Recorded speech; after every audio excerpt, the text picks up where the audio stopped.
حي على الفلاح.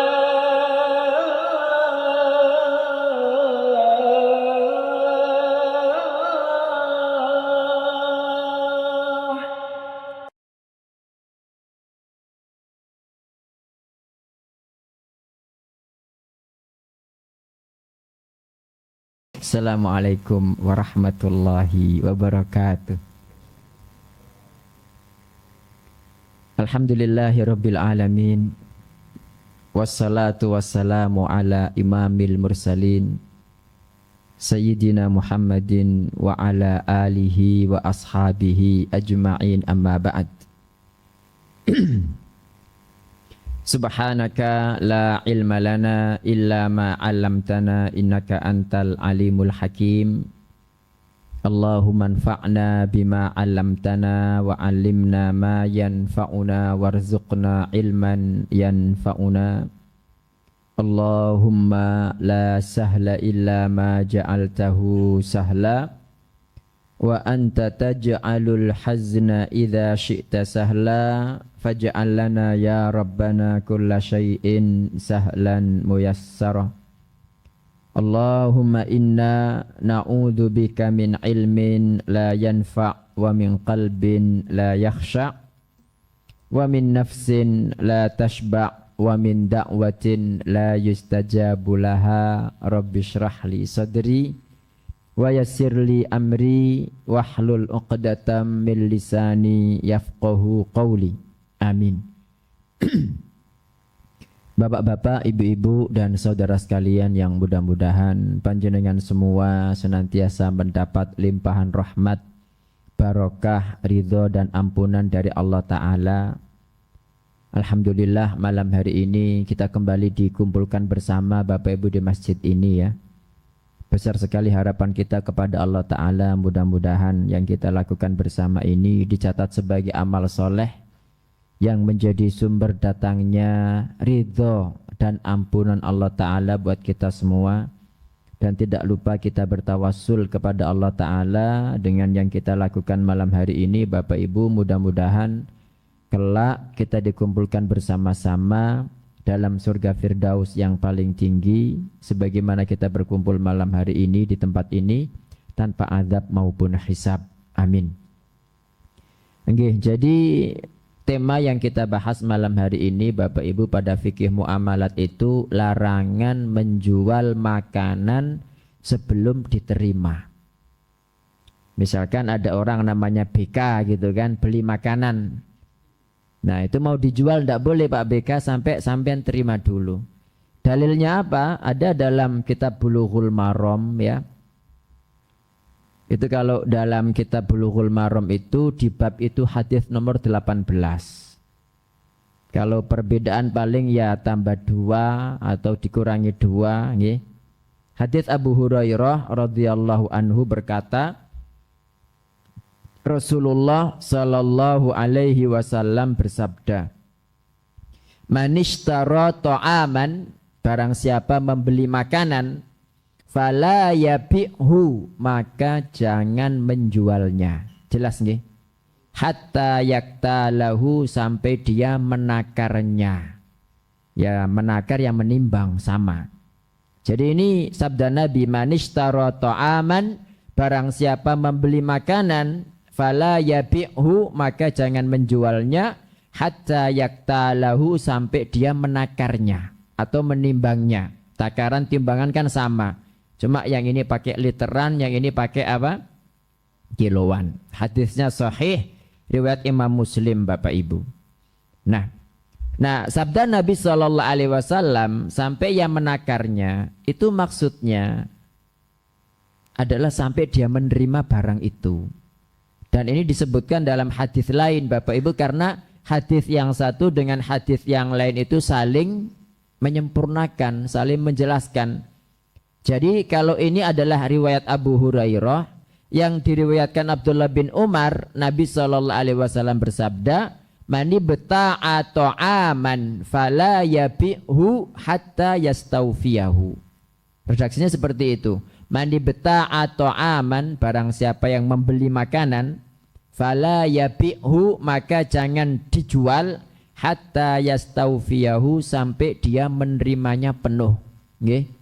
Sampai dia menerimanya penuh. Itu hadisnya jelas seperti itu. Makanya pelajarannya apa Bapak Ibu? Hadis ini menjadi dalil bahwa siapapun yang membeli makanan apa? Dilarang menjualnya sampai dia sudah menakar dan menerimanya secara penuh. Hadisnya jelas sekali. Nah, larangan ini menunjukkan keharaman Bapak Ibu. Ya, karena tidak ada dalil lain yang mengalihkan, tidak ada dalil lain yang mengingkari. Kalau misalnya ini kan fala yabi'hu, maka jangan menjualnya, kan larangan, nggih. Jadi hukum asal ketika ada larangan baik dalam Quran maupun hadis itu larinya kepada haram. Kecuali ada hadis lain, ada dalil lain yang mengingkari, maka larangan di sini tidak sampai haram tapi sekedar makruh begitu.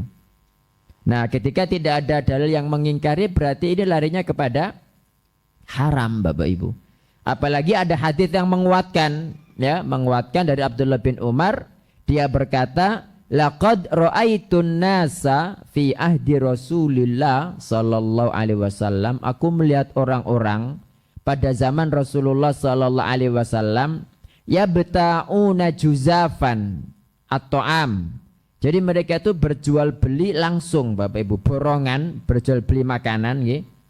Jadi tanpa ditakar pokoknya langsung, yudrabuna fi makanihim, mereka dipukuli di tempat mereka, hatta yu'wuhu ila rihalihim, hingga mereka mengangkutnya ke tempat tinggal mereka.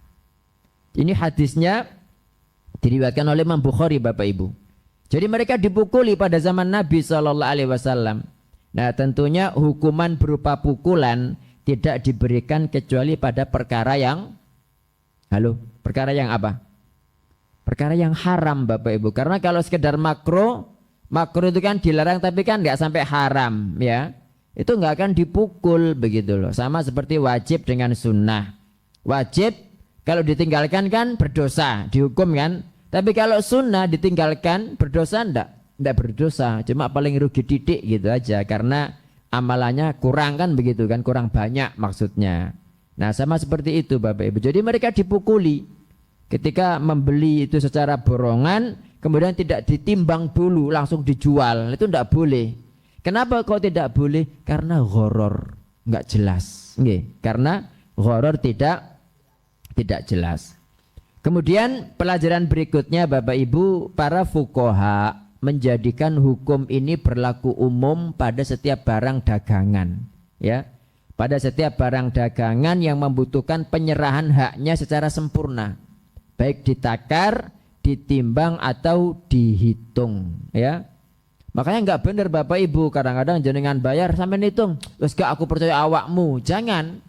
Dihitung, Pak. Ya nek memang itu benar, nek kalau kurang gimana? Ya. Masih sak percaya sampean hitung gitu. Sampean hitung. Nggih. Jadi ini termasuk kias nggih, dikiaskan, disamakan, maka semua barang itu kalau kita sudah membeli mau dijual itu pastikan barang sudah diterima. Kalau enggak diterima, kalau belum diterima gharar, Pak. Misalnya kalau kebetulan aku tuku misalnya, tapi masih dikirim belum datang, tiba-tiba ono kapal kemarin tankerin tenggelam, itu gimana itu? Kira-kira datang enggak barangnya? Halo, apa itu enggak gharar? Itu gharar Bapak Ibu, meskipun nanti ada pendapat yang mengatakan oh enggak apa-apa, yang penting sudah dibeli masih belum datang gitu kan. Tapi yang paling selamat itu barang sudah datang gitu loh. Jadi secara lahir Bapak Ibu hadis ini menunjukkan apa? Kita dilarang menjual makanan sebelum diterima. Baik makanan ini borongan atau tidak. Nggih, baik ini, dan ini pendapat mayoritas ulama. Pendapat mayoritas ulama. Ada pendapat yang mengatakan oh enggak apa-apa. Kalau misalnya itu enggak borongan ya, enggak borongan itu enggak menjadi masalah kalau ini saya bacakan, makanan jika dijual secara borongan boleh dijual kembali sebelum diterima oleh pembeli. Namun jika makanan tersebut dijual berdasarkan takaran, maka tidak boleh dijual sebelum diterima. Jadi kalau borongan tidak apa-apa, ada pendapat yang mengatakan seperti itu. Nah, mereka berdalil dengan hadis juga ya, bunyinya begini. Manishtaro to'aman, barang siapa membeli makanan dengan takaran, manishtaro to'aman, barang siapa membeli makanan bikailin dengan takaran, awaznin atau timbangan, fala yabi'hu, maka jangan menjualnya hatta yakbidohu, hingga dia menerimanya. Nah, di sini kan kata mereka, pengkhususan makanan di sini ini yang ditakar dan ditimbang. Berarti kalau borongan tidak menjadi masalah. Ye. Jadi khusus makanan yang ditakar dan ditimbang, bukan borongan ya. Itu memang harus ditakar dulu, diterima dulu, baru dijual. Tapi ini borongan tidak apa-apa. Ya, ini ada pendapat seperti itu. Tapi tetap ini pendapat yang tidak sahih Bapak Ibu. Nggih. Karena dalilnya nggak sekuat yang pertama tadi gitu loh. Nggih. Pendapat pertama tetap lebih kuat. Pertama ya satu, dalilnya lebih kuat. Yang kedua, barang kalau belum diterima pembeli, itu rentan rusak enggak? Rentan rusak enggak? Rentan enggak datang enggak? Jadi masih dalam jaminan penjual Bapak Ibu. Nggih. Yang ketiga, Nabi SAW melarang kita mengambil keuntungan dari sesuatu yang belum menjadi tanggung jawab atau jaminan kita. Paham ya? Ya ini intinya kita tuh dilarang mengambil keuntungan Bapak Ibu dari barang yang belum menjadi tanggung jawab kita. Gitu loh. Ya gampangnya ya tadi barang ini kita sudah ngambil untung padahal barangnya gurung teko kan begitu. Ya, ya nek memang teko kalau ndak. Nah, sisi horornya itu di situ. Ya. Kemudian alasan yang keempat, selama barang masih dalam penguasaan penjual, maka barang itu dalam bahaya Bapak Ibu. Kenapa? Karena penjual mungkin mengingkari transaksi jual beli. Bisa ndak? Iya. Atau mungkin saja penjual membatalkan. Misalnya lu kok tak terlalu murah tak jual misalnya kan. Ono sing ngedol sakmene dibatalkan enggak? Ada kemudian dia membatalkan enggak? Iya. Kemudian kadang-kadang pembeli mendapatkan keuntungan atau kerugian yang serupa dengan itu gitu loh. Nggih. Jadi kemungkinan itu masih ada Bapak Ibu. Sementara syariat Islam ini datang untuk apa? Islam ini datang untuk menjamin ya tidak ada sebab-sebab perselisihan. Okay? Jadi Islam itu datang biar orang nggak berselisih, biar orang nggak berbeda pendapat, biar orang nggak bermusuhan. Ya karena tidak diragukan perkara-perkara yang horor yang tidak jelas itu menimbulkan apa? Perselisihan. Dan salah satu penyebabnya ini nggak jelas ini gitu loh. Ya. Nah, terus bagaimana Ustadz kalau saya nyuruh orang menjualkan misalnya?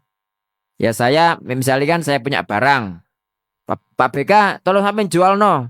Nggak apa-apa karena Pak BK wakil saya. Nah, kayak yang sekarang kan banyak Bapak Ibu menjualkan ke afiliat atau apa itu tuh hukumnya bagaimana? Itu dia sebagai wakil ya, sebagai maksudnya saya penjual, dia ini bantu saya menjualkan. Nanti tak kasih presentasi kan gitu ya, tak kasih berapa persen gitu. Itu enggak menjadi masalah. Tapi sampean Pak BK sebagai orang yang menjualkan harus yakin memang barangnya ada gitu loh. Kalau memang saya jual kita barang gorong tuh kaya jangan mau kan begitu. Ya jadi boleh menjualkan milik orang lain tetapi pastikan dulu barangnya memang ada. Jelas Bapak Ibu sampai di sini?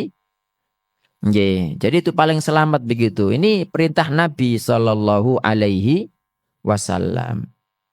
Ada yang ditanyakan Bapak Ibu sebelum kita beralih hadis?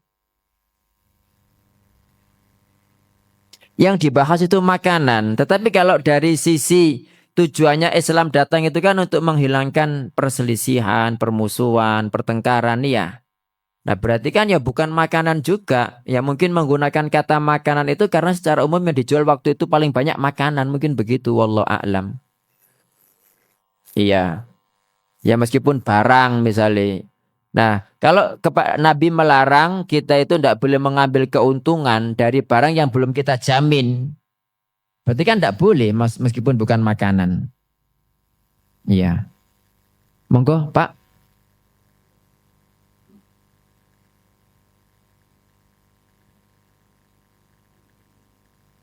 Gimana? Apa itu? Iya, iya. Loh, masalahnya kan barangnya sudah ada kan?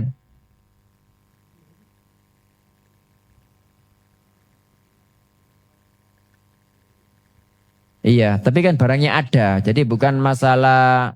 Tapi itu memang orangnya itu sekarang gini loh. Sepuas-puasnya orang itu loh. Berapa ya kan? Nggak mungkin. Dan itu kan sepuasnya itu ya makan di situ bukan dibawa pulang ya kan? Iya, jadi orangnya sudah ngerti. Iya, jadi sepuas-puasnya loh orang loh, sepuas-puasnya. Iya, nggak mungkin lah kemudian sampai 1 liter beras dimakan ya kan? Iya. Jadi ini masalahnya barangnya belum ada. Kalau tadi sepuasnya itu ya ya memang ya dan sepuasnya itu kan orang itu kan sudah memperkirakan kan. Sudah memperkirakan. Paling yang dianukan itu kan mungkin ayam terus ikan. Ya ikannya mungkin ada seperti itu. Kalau jenis anunya kan enggak mungkin sepuasnya. Misalnya kan ada yang cumi-cumi, ada yang kepiting, ada itu beda lagi. Mungkin bayarnya mahal, mungkin iya gitu. Insya Allah begitu. Wallahu a'lam. Ada lagi Bapak Ibu? Monggo Pak, silakan. Nggih. Nggih.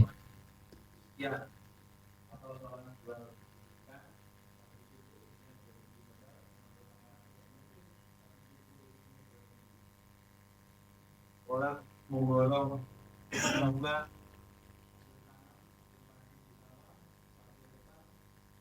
yang tidak Nggih. jelas Mm-mm. Iya. yang kita untuk memakai. Nggih. Ini beda, Pak. Ini yang kita bahas ini barangnya belum ada. Gitu loh.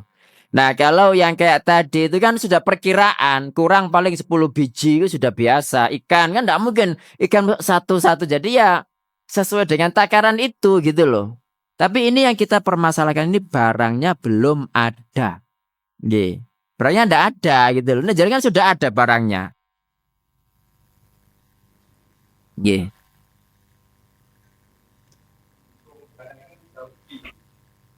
Ketika membeli memborong itu rugi, berarti yang menguntungkan dua, jangan memborong rugi. Nah, penjual ini dosa enggak? Itu jual beli apa dulu? Nah, pasti Ya. satu ikan biasanya itu 6 ton, Nggih, itu hanya 5 ton, memborong kan rugi. nggih. Jangan Ini membelinya kapan? Ketika mau panen ibaratnya itu bahasa kita itu apa ya? Enggak, bahasa kita itu apa yang astagfirullah. Ijon ya? Bukan. Tebas, nebas nggih. Nggih.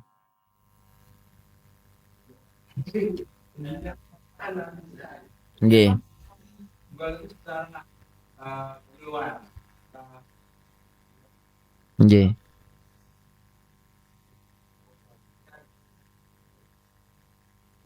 Ya, Nggih. Jadi ada hadis Pak, itu bukan pemasalahan kita, bukan pembahasan kita, itu pembahasan lain. Jadi ada hadis itu yang Nabi Shallallahu Alaihi Wasallam melarang menjual sesuatu sampai jelas mateng. Makanya kalau kayak jual beli pentil ndak boleh dalam Islam. Beli mangga aku tak tebas wes sakmene, tapi masih pentil. Ndak boleh kan, pasti horor. Ya nek gede semua. Nah kalau kena angin puting beliung putung gimana kadang bayar ya kan? Nah, sama seperti padi tadi. Nah, kalau jadi wis ketok nih misalnya ini sudah mateng semua kan kelihatan kan? Ya orang melihat kan oh tiba iki wis mateng ono isine ndak kempos kalau padi misalnya. Karena sudah jelas mateng. Kalau misalnya belum mateng ditebas atau masih baru nanam ditebas, itu pembahasan kemarin itu sama seperti menjual janin unta masih dalam kandungan. Malah itu nanti anaknya janin ini yang dijual itu kan jelas horor sekali gitu loh. Jadi yang dijual bukan ontanya, tapi onta anaknya yang sekarang masih jadi janin gitu loh. Itu ada kemarin namanya bai'u habalil habalah. Jadi kalau yang jenengan tanyakan itu bukan pembahasan kita, karena pembahasan kita itu masalahnya adalah menjual barang yang nggak ada, yang belum diterima itu yang nggak boleh. Tapi kalau tadi barangnya ada tapi gorong mateng, misalnya nggak boleh juga horor gitu loh. Sama, makanya pasti ada yang rugi, makanya jauh-jauh hari Islam melarang kan begitu. Nggak boleh menjual barang, misalnya buah sampai jelas sudah mateng. Kalau sudah mateng gemberandul gitu, misalnya kan sudah kelihatan, oh berarti taksiran sakmene gitu. Tapi kalau masih apa, masih pentil, bawa rambutan, bawa mangga, bawa kelengkeng, bawa apa, jenengan yang ngaji, meskipun orang yang nebas itu mau, ya jangan. Kenapa? Karena bisa yang rugi sampean, bisa yang rugi dia kan. Misalnya iki sakmene tiba wis karung ditebas tambah banyak buah, bisa jadi ndak? Bisa jadi akhirnya kan lo kok ben sakmene rek apa ndak gitu. Nah yang nebas juga begitu tiba kadang sudah kadang ditebas tiba nggak ada yang jadi. Rugi ndak? Nah Islam melarang itu Pak, ndak boleh itu. Ya wallahu a'lam. Monggo Bapak yang di belakang. Nggih. Beri barang pakai DP nggih. Ya betul apa-apa kalau ketika nggak jadi DP-nya balik. Kalau nggak kembali ya disepakati. Disepakati begini. Nih misalnya nggak jadi. Masalahnya begini. DP itu kan panjer. Nggih. Panjer biar ibaratnya biar ketika ada orang lain yang beli itu dia sudah dikat nggak harus dibeli orang gitu loh. Sehingga kalau jenengan nggak ngasih DP terus ada orang lain yang datang, oh sudah dibeli tapi sampean nggak jadi, kan rugi. Nah, makanya untuk DP ini ya harus apa ya harus disepakati. Misalnya kalau DP-nya 100.000, nek jenengan nggak jadi ya otomatis dikembalikan 50%, misalnya begitu. Tapi kalau misalnya nggak jadi nggak balik belas itu dolim kayaknya. Makanya harus disepakati dari awal. Nah kalau panjenengan nggak mau rugi jadi beli kan begitu. Halo. Ya, tapi intinya ya tadi itu. Kadang-kadang saya juga bilang begini kepada penjual itu. Kenapa saya kok nganggo DP barang? Banyak orang itu nggak jadi beli saat gitu loh. Kan saya rugi. Tiba sudah kadung ini yang jelas datang. Tak bilang sudah terjual, terbeli ya, sudah terbeli. Tiba ini nggak jadi gitu loh. Dan memang zaman sekarang orang itu gampang no Pak gitu loh. Orang itu gampang no. Makanya bikin DP itu ya, bikin DP itu ya biar orang itu berhati-hati nggak sembarangan. Makanya biar tidak ada yang dizolimi, ya DP itu nanti disepakati. Kalau jadi berarti kan misalnya harga 1 juta, wes kadung DP 100 berarti kan tinggal beli 900 kan. Kalau misalnya nggak jadi, biar sama-sama enak ya separuh edang lah gitu kan. Harus dijelaskan dari awal. Kalau harus DP kemudian hilang semua, ini zalim itu. Gitu loh. Insya Allah demikian. Wallahu a'lam. Nggih, sama seperti kadang-kadang begini ada jual. Nggih. Orang itu modelnya kan ya macam-macam gampang no gitu. Kadang-kadang ada jual beli syariah tanpa riba, tanpa apa gitu kan. Kemudian nggak ada yang namanya denda, nggak ada namanya penalti. Itu malah orang gampangan gitu. Malah orang gampangan. Nah, terus sebagai penjual gimana kait apa kiatnya biar orang nggak sembarangan, Bapak Ibu, biar orang nggak sembarangan. Nggak apa-apa kasih denda aja. Didenda itu bukan riba insya Allah. Yang jelas setelah lunas jangan kembalikan dendanya. Tapi jangan diberitahu di awal. Biar orang hati-hati aja. Karena kalau nggak begitu, ya telat semua bayar yang malah nggak bayar kan? Halo, paham maksud saya Bapak Ibu? Paham gih? Iya, ya karena ya orang itu sekarang gampangan Pak. Orang itu gampangan. Mestinya berhati-hati gitu loh. Apalagi bawa uangnya orang begitu. Makanya ketika ada teman yang jual rumah, terus bilang ini kalau begini orang itu sakwenake bayar Ustaz, lama gak bayar-bayar. Ya wes kalau gitu kasih denda aja. Tapi jangan ngomong nanti nek lunas dendai balik no, biar sampean nggak makan riba gitu kan? Karena denda itu pasti riba jelas, gitu loh. Wallahu taala a'lam. Ada lagi Bapak Ibu? Monggo Bapak nggih.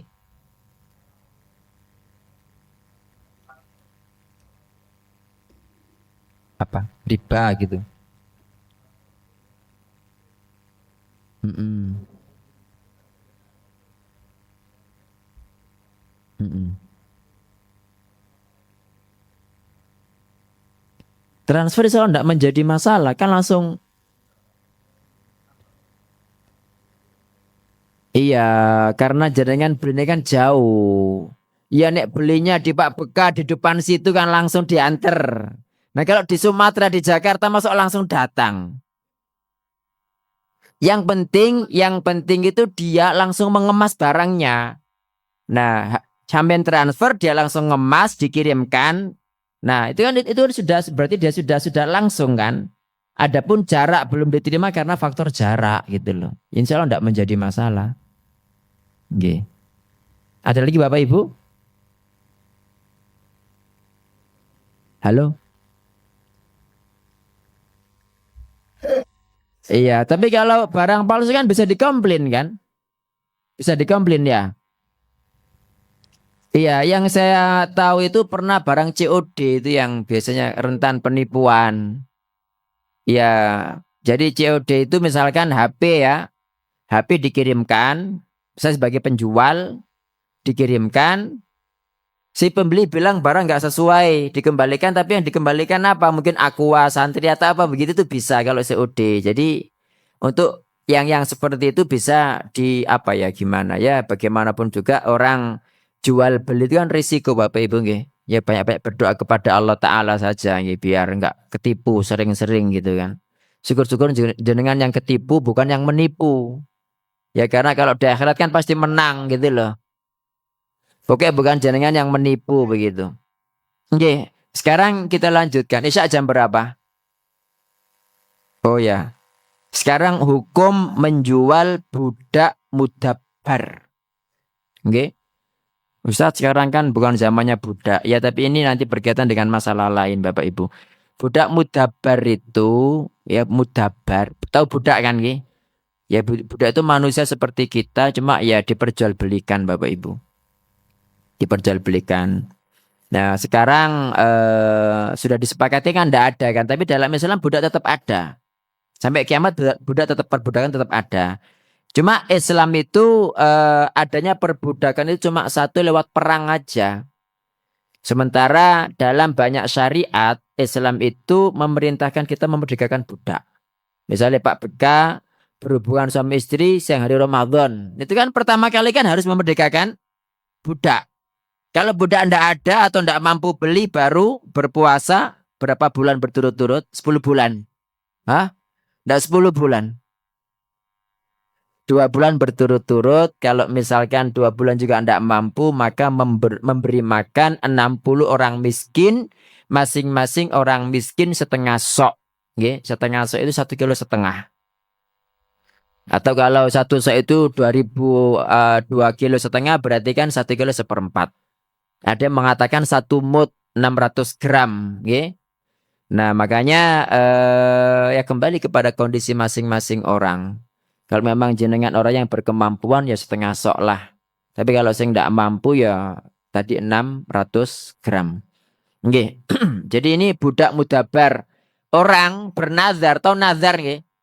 Mengucapkan kalau aku lulus atau kalau anakku lulus aku akan nyembelih kambing tak bagi ke jamaah sing hadir nok Darussalam misalnya kajian misalnya begitu tiba pas anaknya lulus nggak bisa beli kambing atau dia apa nggak bayar itu kan kafaratnya pertama kali kan memerdekakan budak ya kan jadi banyak Bapak Ibu kayak misalnya hukum zihar tahu zihar halo zihar. Zihar itu suami bilang kepada istrinya punggungmu seperti punggung ibuku. Mungkin kalau di kebiasaan Indonesia jarang terjadi Bapak Ibu. Tapi kalau di Arab sering. Maksudnya punggung kamu seperti punggung ibuku itu artinya kamu haram tak gauli seperti aku haram menggauli ibuku gitu. Itu namanya zihar. Ada dalam surat Al-Mujadalah ya. Ya disebutkan itu. Nah ini kalau sudah kadang mengatakan seperti itu, suami ini tidak boleh menyetubuhi istrinya sampai dia membayar kafarat yang sama seperti kafarat yang dilakukan orang yang berhubungan suami istri pada siang hari Ramadan, Bapak Ibu. Harus memerdekakan budak. Kalau nggak ada budak maka sama. Berpuasa 2 bulan berturut-turut. Kalau nggak bisa maka memberi makan 60 orang miskin. Begitu. Nggih, ini hukum menjual budak mudabbar. Dari Jabir bin Abdullah radhiyallahu anhuma berkata, "A'taqa rajulun minna abdan lahu an duburin." Ya. Dari kata dubur. Dubur itu kan belakang. Artinya a'taqa memerdekakan rajulun minna, seseorang dari kami, abdan lahu budaknya an duburin setelah dia meninggal. Maksudnya budak ini merdeka setelah aku mati gitu kan. Lam yakun lahu malun ghairu, tapi dia tidak punya harta lain kecuali budak ini. Fada'a bihin nabiyyu sallallahu alaihi wasallam, maka Nabi sallallahu alaihi wasallam memanggil orang itu, ya, faba'ahu, kemudian menjual budaknya.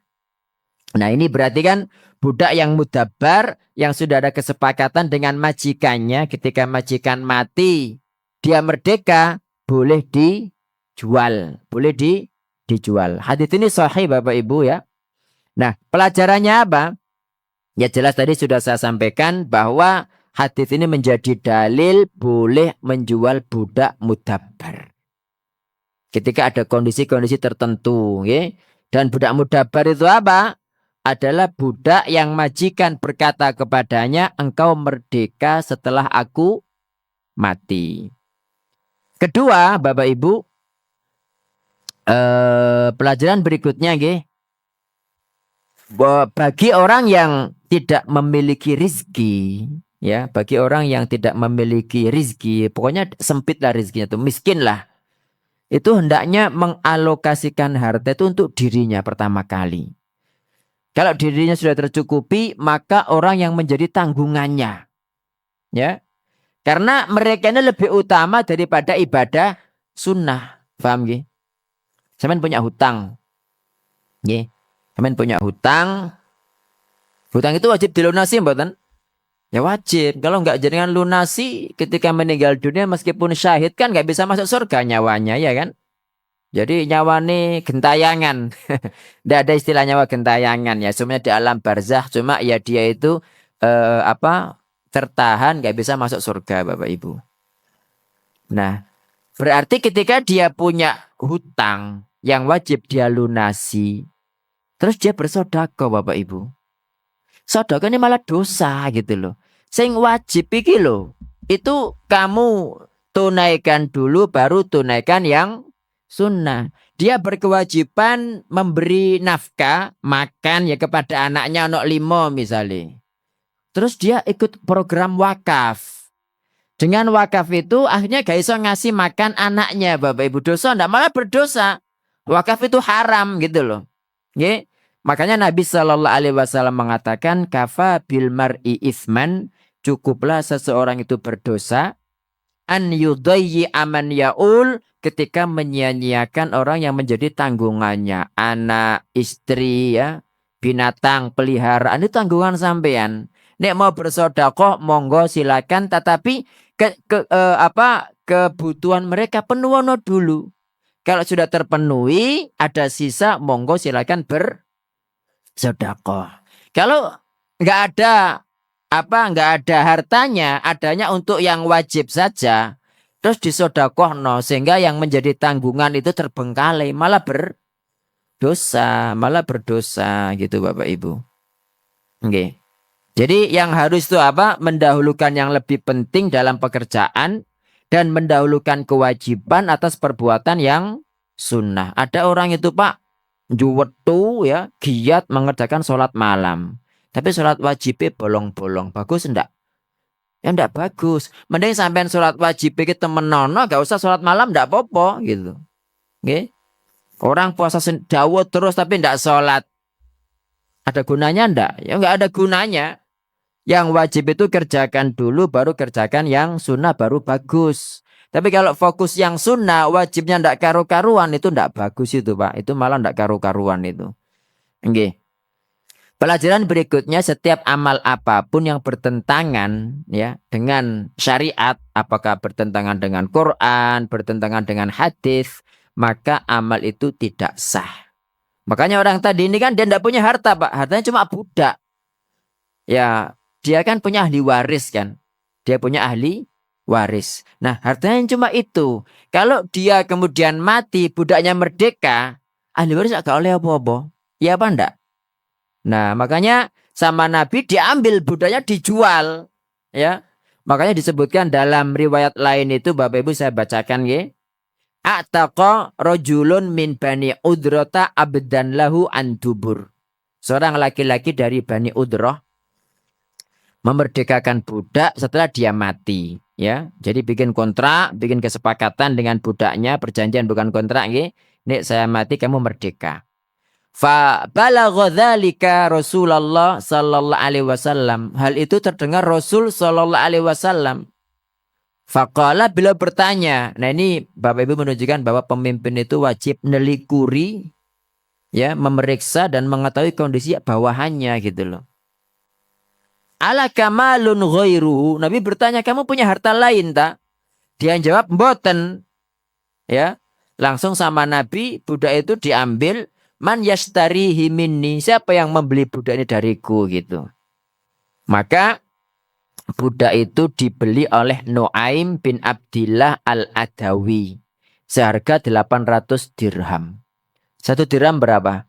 1 dirham itu kalau bukan dinar dirham mata uang Kuwait atau Emirat, nggih. 1 dirham itu dulu 1 dirham yang 2,975 gram perak itu kurang lebih 600.000 Bapak Ibu. Berarti kalau 600.000 dikalikan 800 berapa? Halo, murah ya budak ya? Ya Pak BK? Iya, jadi dibeli seharga 800 dirham. Kemudian uang 800 dirham itu diambil oleh Nabi, diberikan kepada orang tadi, ya.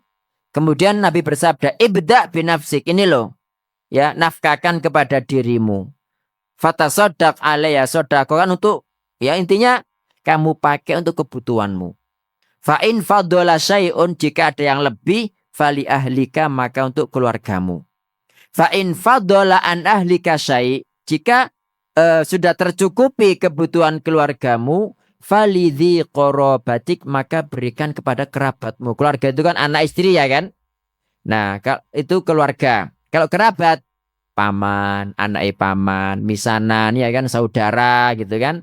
Fa in fadola an dzi qorobatika syai'un, jika sudah diberikan kepada kerabat dan masih sisa, fahakadza wahakadza. Maksudnya maka begini dan begitu, maksudnya berikan ke depan, ke kanan, dan ke kiri. Maksudnya siapapun setelah itu, boh temanmu, boh tetanggamu, siapa yang lebih dekat lagi itu berikan, tidak menjadi masalah. Yang penting sing wajib tadi sudah terpenuhi terlebih dahulu, Bapak Ibu.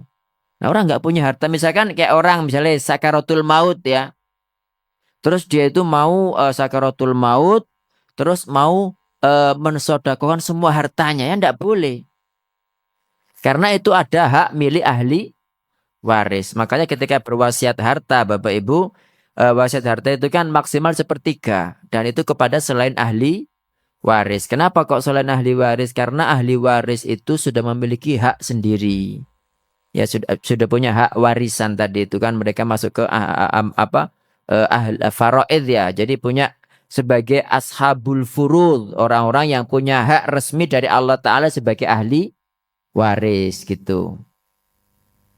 Nah, wasiat yang berupa harta kepada selain ahli waris ini misalnya orang mupu anak ya. Kan mupu anak dari kecil, dia punya anak kandung, punya anak apa namanya istilahnya itu, anak pupuan ya, anak angkat. Nah, kalau anak angkat kan nggak berhak mendapat apa-apa gitu kan. Bukan anaknya. Cuma kadang-kadang ada anak angkat itu Bapak Ibu lebih perhatian kepada orang tua daripada anak kandung. Sehingga kasihan kan. Aku mati kalau apa, maka boleh berwasiat tadi. Cuma maksimal berapa? 1/3. Maksimal 1/3. Atau begini, jauh-jauh sebelum mati itu dihibahkan. Jadi ini tak kasih sekian, ini tak kasih sekian, tak kasih sekian. Wis engko nek mati wis gak usah rame-rame, wis tak kei bagian kabeh, aku seganti harta, saya kira tidak menjadi masalah. Karena warisan itu ya itu kalau orang nggak sempat menghibahkan hidup mati gitu aja, baru kemudian dibagi secara apa? Secara warisan gitu. Insyaallah begitu. Wallahu taala a'lam. Subhanakallahumma wa bihamdika asyhadu an la ilaha illa anta astaghfiruka wa atubu ilaik. Assalamualaikum warahmatullahi wabarakatuh.